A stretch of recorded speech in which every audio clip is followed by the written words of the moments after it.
Good morning and happy Christmas Eve to each and every one of you. So as I'm driving this morning, I had an opportunity just to toddle a little bit and come across some new players that I haven't listened to before. And this one woman is giving a message from Jesus and how she channels Jesus, but she calls it an angel message. And of course I say to myself, you guys are all calling him Jesus, but that was never his name. He told me that as a small child. That's not my name. My name was never that. And I used to get angry, but I never could express it because I grew up in a religious family, right? It wasn't until the end of my 30s that I heard, it doesn't matter what they call me, Sandy, as long as they call upon me. And the essence of me, because what is written about me is not true. It is superficial, embellished control mechanisms placed in a book saying that they are my words, and they are not my words. Anyway, then at that time, I let go of a lot of the anger of people calling him Jesus. So I'm thinking to myself, when a message comes through, I just know the essence of him. I don't ever call him by name. So anyway, as I'm listening to this message and I'm driving, it's all about if you do this and if you do that, you will get to this place of nirvana, heaven, paradise, and so on. And you could step out of that reality and be in this reality. And I thought, wow, this sounds a whole lot like the old paradigm. If you do this, if you obey our rules, if you obey what we command, if you control your thoughts, if you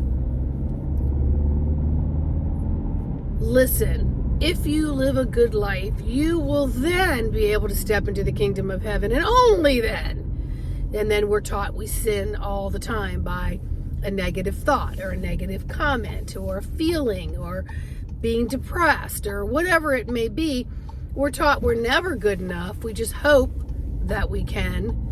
And so there's always this anticipation hinge that our nervous system is on. And then when we do something classified as wrong or bad, we're oh my gosh, what am I going to do with that? So the old paradigm is, if you do all this, then you will reap the rewards. And that is not what Spirit's been sharing with me. Because in those moments of always feeling like if you do enough, if you become enough, if you obey enough, if you follow the right people enough, and you become this soldier, you will reap the freedoms of all these promises, which we have absolutely no validity to, because very few people that are on the other side come back and talk to somebody here, and even then the cords of communication can be misconstrued and distorted. So Spirit has been saying to me all along is, how does any of that help you right now? How does any of that help you feel heavenly? Help you feel in some kind of nirvana or bliss or joy points or just basic happiness in this very moment? How does any of that, knowing that, oh, if I just do this, if I just do a little bit more of that, if I just take over here but give a little more over there, it all balances the scales. How does that work? It just puts your nervous system on high alert all the time, taking you out of what?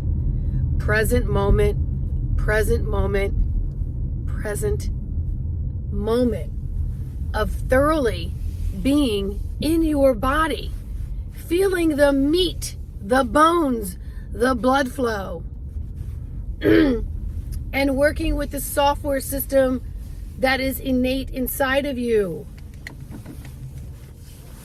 And let these sparks, not alarm systems, let that be your awakening. that everything is within you, that you don't have to go outside of you and be judged by all of your deeds, by what you say and what you do, and all of that. Find the feeling, find the barometer within yourself, and find the feelings within yourself. And let that be something that you just be with for the next 12, 24 hours. And while you're celebrating with or without family or friends or whatever it may be, just know that you're also celebrating the rise of the sun. S-U-N, my friends. S-U-N. So something planetarily, atmosphere, the environment is changing. And you need to sit still, and you need to transmit that into language that you can understand through basic communication from the innate barometer within yourself. All right? Now I gotta go. I've got an elderly care gentleman I'm working with this morning, and he awaits me with just like a puppy dog, so excited to see me even though I was just here. And that, my friends, puts me in this moment of a very warm heart, that I can be in the presence of someone else who just appreciates having another being in their presence. So be the being that you would like to be surrounded by. Be that being. Be that love. Be that joy. Be that listener. Be that emanator of just accepting the love and accepting the environment and your demographics as they are. And allow that to churn within you. And let the moment moving forward and the moment from the past just be where they are. And how can you make the most valuable moment in this space, in this place of where you are standing right now?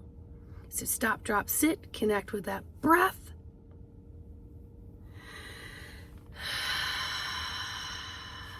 Exhale and exude, being mindfully and diligently present, even if it feels uncomfortable. Just be there and let it talk to you. Transcribe the environment and learn all your sensory communication systems, because they're changing, and your interpretation of things may be different now because you're feeling different. All right? So much love. Like, subscribe, and share. And I love all your comments. See you on the next video.